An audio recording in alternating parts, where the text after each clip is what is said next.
श्री सद्गुरु महाराज की जय। महर्षि में ही अभिनंदन ग्रंथ से गुप्त शांति केंद्र और संत मत का सही निरूपण। 1935 ईस्वी में फतुहा स्थान पटना के एक कबीरपंथी साधु श्री गोविंद दास जी ने आपके सत्संग से प्रभावित होकर आपसे भजन भेद लिया था। इसलिए कबीरपंथी समाज भीतर ही भीतर आपसे बहुत रंज थे।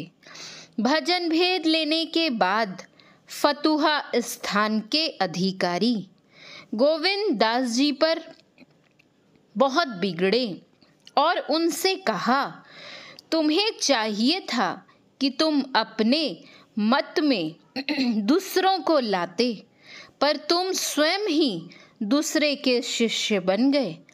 गोविंद दास जी ने यह सुनकर उत्तर दिया, मैं जिस पंथ और वेश में था अभी भी उसी में हूँ। केवल कबीर साहब के पंथ का भजन भेद मुझे नहीं मालूम था, उसे मैंने पूज्यपाद महर्षि में ही परमहंस जी का शिष्यत्व ग्रहण कर जान लिया और अब उसका अभ्यास करता हूँ। मैं तो नहीं समझता कि ऐसा करके मैंने कबीर पंथ को ही छोड़ दिया है। यह सुनकर अधिकारी ने कहा, क्या मैं तुमको भजन भेद नहीं बता देता? गोविंद दास जी ने कहा, मैं तो वर्षों से आपके साथ ही था। यदि आप जानते ही थे तो अब तक मुझे क्यों नहीं बताया था? इस घटना के कारण इस बार काफ़ी संख्या में कबीरपंथी लोग अधिवेशन में पधारे थे।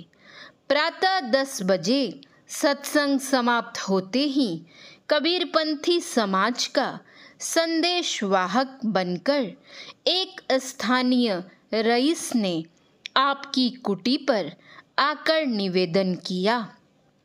कबीरपंथी महात्मा लोग भी अधिवेशन में पधारे हैं, अतः उन लोगों को इसमें भाषण करने के लिए समय मिलना चाहिए। यह सुनकर आपने कहा, अधिवेशन में सत्संग के लिए थोड़ा ही समय है, अतः इसमें आधा घंटा उन्हें दिया जा सकता है। यदि वे लोग और भी अधिक समय चाहते हों तो सत्संग में अतिरिक्त समय का उपयोग करें। अंत में उक्त महाशय ने 12 से 2 बजे तक के रिक्त समय में कबीरपंथी समाज के भाषण करने की योजना बनाई और आप लोगों से भी उसमें पधारने के लिए विशेष आग्रह किया। आपने कहा, हम लोग 9 बजे के बाद सत्संग से आए हैं। अब स्नान भोजन आदि के बाद जिनको 12 बजे फुर्सत रहेगी वे उसमें सम्मिलित हो जाएंगे। 12 बजे कबीरपंथी समाज के महंत जी अपने अनुचरों एवं करीब 500 अनुयायियों के साथ सत्संग पंडाल और मंडप में पधारे। एक वृद्ध साधु, जिन्हें वे लोग परमहंस जी कहते थे, सदाचार पर संस्कृत श्लोकों का उल्लेख करते हुए भाषण देने लगे। सत्संग प्रारंभ होने का संवाद पाकर आप भी उसमें पधारे। उन लोगों ने बड़े ही आदर से आपकी वंदना की और आसन पर बैठाया। इसके बाद महेंद्र बाबू तथा मुरादाबाद के सभी सत्संगी गण भी वहां पहुंच गए। परमहंस जी के बाद एक युवक साधु ने भाषण दिया और ठीक 2 बजे उन लोगों ने अपना सत्संग समाप्त कर दिया। पर उन लोगों ने अंत तक अपने भाषण में यह नहीं बतलाया कि कबीर साहब का क्या मत है। 2 बजे संतमत सत्संग का समारंभ हुआ। भजन कीर्तन एवं विनती के बाद सभी के आग्रह से आप कुछ कहने के लिए तैयार हुए और बोले, विज्ञापन के अनुसार अभी ग्रंथ पाठ करना चाहिए, अतः मैं कुछ संतों के भजन गाकर सुनाता हूँ। ऐसा कहकर आपने कबीर साहब, नानक साहब तथा चरणदास जी के भजन पढ़कर सुनाए और कहा, इस वर्ष मैं कुछ विशेष बात नहीं कहना चाहता हूँ, बल्कि बैठकर केवल सुनना ही चाहता हूँ। इतना कहकर आप बैठ गए। आपके कथन के बाद बाबा नंदन साहब भाषण देने के लिए खड़े हुए और उसी समय महर्षि जी जल पीने के लिए अपने निवास स्थान पर चले गए। बाबू महेंद्रनाथ सिंह जी भी किसी जरूरी कार्य से अपने बासे पर चले आए। बाबा नंदन साहब संत मत और उसके आंतर साधन पर भाषण करने लगे।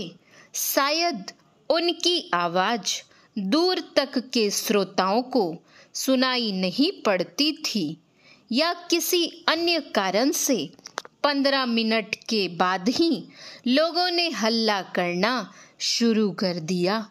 यह देखकर बाबा नंदन साहब भाषण देना बंद कर बैठ गए और हल्ले की शांति के लिए भजन कीर्तन प्रारंभ कर दिया। कबीरपंथी साधु समाज के 4-5 सज्जनों को छोड़कर सब के सब उठकर चले गए। थोड़ी देर के बाद महर्षि जी तथा उनके पीछे बाबू महेंद्रनाथ सिंह जी भी पंडाल आ गए। उन लोगों के आते ही अनायास हल्ला शांत हो गया और कीर्तन बंद कर दिया गया। उसी समय संताल परगने के सत्संगी श्री चंद्रजीत पूर्वे ने कहा, ना मालूम क्यों इस बार महर्षि जी महाराज हम लोगों से रुष्ट हो गए हैं, जिस कारण इस अधिवेशन में आप हम लोगों को कोई उपदेश देना नहीं पसंद करते हैं। हम लोग दूर दूर से अपना समय और पैसा खर्च करके आपके उपदेश सुनने के लिए ही आए हैं।